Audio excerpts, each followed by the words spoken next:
You have seen the movie. Now, you will hear the truth. In 2013, the world was terrified by the movie The Conjuring. It told the story of a family terrorized by a dark spirit in a farmhouse, and how paranormal investigators Ed and Lorraine Warren saved them with a dramatic exorcism. It was a great movie, but it was just that, a movie. The real story of the Perron family is not about a quick victory over evil. It is a story of endurance. It is a story of a family trapped in a decade-long nightmare, living in a house where the dead outnumbered the living. And unlike the movie, there was no happy ending where the demons were driven away. This is the true story of the Arnold estate. The story of a mother fought a war for the souls of her 5 daughters against an enemy she couldn't see. Welcome to the real Conjuring. Part 1. The lovely old farmhouse. Winter, 1971. Roger and Carolyn Perron bought their dream home. It was a sprawling 14-room farmhouse in Harrisville, Rhode Island. It sat on 200 acres of land. It was old, charming, and big enough for their 5 growing daughters: Andrea, Nancy, Christine, Cindy, and April. It seemed perfect. It was a place where the girls could run free and Carolyn could raise her family in peace. But there was a strange omen on the very first day. The previous owner, who had lived there for generations, was packing up to leave. As he handed the keys to Roger Perron, he gave him a strange piece of advice. He didn't say, "Congratulations." He didn't talk about the heating system. He just looked Roger in the eye and said, "For the sake of your family, leave the lights on at night." Roger laughed it off. He thought it was just an old man being superstitious. He had no idea that it was a warning. Part 2. The whispers in the walls. The activity began almost immediately. But at first, it wasn't scary. It was just odd. The parents realized very quickly that they were not alone in the house. The girls would see things. They would talk about the man in the corner who smiled at them. They would see a woman in an old-fashioned gray dress passing through the hallway. At first, the family wasn't afraid. Andrea, the oldest daughter, later wrote that most of the spirits in the house were harmless. Some even seemed friendly.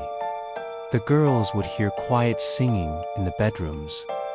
They would smell the scent of flowers in the middle of winter.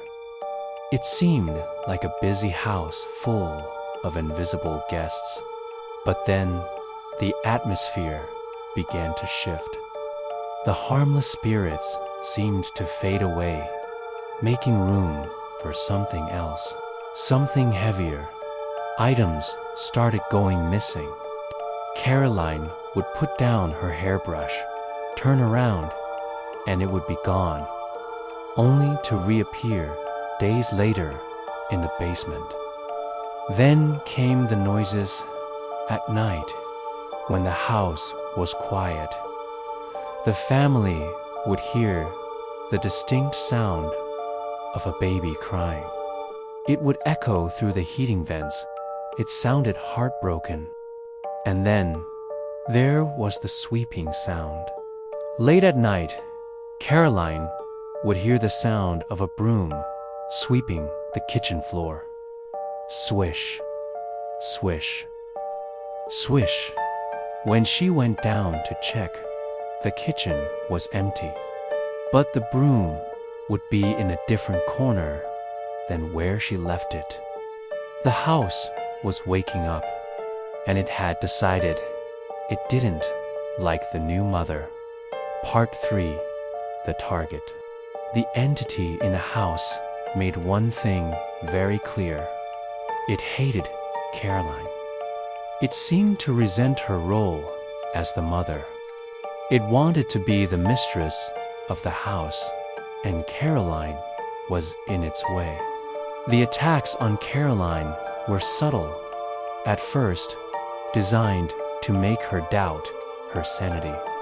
She would be in the kitchen and suddenly feel a stinging slap on her face. She would turn around, but no one was there. Her cheek would be red. She would hear voices whispering ugly things to her when the children were at school. But the most terrifying incident happened in the living room. Caroline was sitting on the sofa, relaxing. Suddenly, she felt a sharp, intense pain in the calf of her leg. It felt like a large sewing needle had been driven straight into her muscle. She cried out and pulled up her pant leg. There was no needle, but there was blood. And on her leg, there was a perfectly circular puncture wound. It was too neat to be an insect bite. It looked deliberate. It looked like a mark. From that day on, Caroline's energy began to drain away. She became pale. She was always tired. It was as if the house was feeding on her vitality. PRT 4. The Legend of Bathsheba. The family needed answers. They started looking into the history of the Arnold estate. What they found was a history of tragedy. For nearly a century, the property had seen an unusual number of terrible events. Suicides, drownings in the nearby creek, accidents that claimed the lives of children. But one name stood out in the local legends: Bathsheba Sherman. Bathsheba had lived on the property in the 1800s. According to local lore, she was a bitter, angry woman. She had been accused by the townspeople of terrible mistreatment of a child in her care. Although she was never convicted in court, the community shunned her. Legend said she died, an unhappy woman, cursing anyone who would try to take her place on that land. The parents believed that it was the spirit of Bathsheba that was haunting them. They believed she saw Caroline as a rival. The entity wanted Caroline gone. It wanted the children for itself. The oldest daughter, Andrea, described the entity as a forgotten soul that was deeply angry and resented the living happiness of the Perron family. Part 5. The Warrens arrive. By 1973, the family was living in a state of constant siege. They were terrified. Word of their haunting reached Ed and Lorraine Warren, the famous paranormal investigators from Connecticut. When Lorraine Warren stepped into the farmhouse, she immediately sensed the overwhelming darkness. She walked into the kitchen and told Caroline, "I feel a tremendous sadness here and great anger." The Warrens conducted their investigation. They agreed that the house was heavily infested with spirits and that a dominant, negative entity was targeting Caroline. Unlike the movie, the Warrens did not immediately perform a grand exorcism to save the day. They visited the house many times over several years, trying to help the family understand what they were dealing with. But their involvement led to the most terrifying night of the entire haunting. Part 6: The Night of Chaos. The Warrens decided to conduct a séance. They wanted to communicate with the spirits to understand what they wanted. Caroline was worried, but she trusted the Warrens. The family gathered in the living room. The lights were dimmed. They began to pray. What happened next is a matter of intense debate, but every witness agrees it was chaos. As the séance began, Caroline started to act strangely. Her body became rigid. She began to speak in a voice that was not her own. It was a low, growling sound. Suddenly, the chair Caroline was sitting on was thrown backward. She was tossed across the room by an invisible force. Her body was contorted in unnatural ways. The children were screaming. Roger was frantic, trying to help his wife. The entity was not communicating. It was attacking. It was using Caroline's body to demonstrate its power. Contrary to the movie, Ed Warren did not perform a successful exorcism that night. In fact, Roger Perron was so horrified by what was happening to his wife that he demanded the séance stop immediately. He threw the Warrens out of the house. He felt that their presence had only stirred up the darkness and made things worse for Caroline. The Warrens left, but the Perrons, they had to stay. Part 7: 10 years of endurance. This is the saddest part of the real story. After the disastrous séance, the Perrons didn't pack up and leave the next morning. They couldn't. They had sunk all their money into the farm. They were financially trapped, so they learned to live with it. For 10 long years, they lived in that house.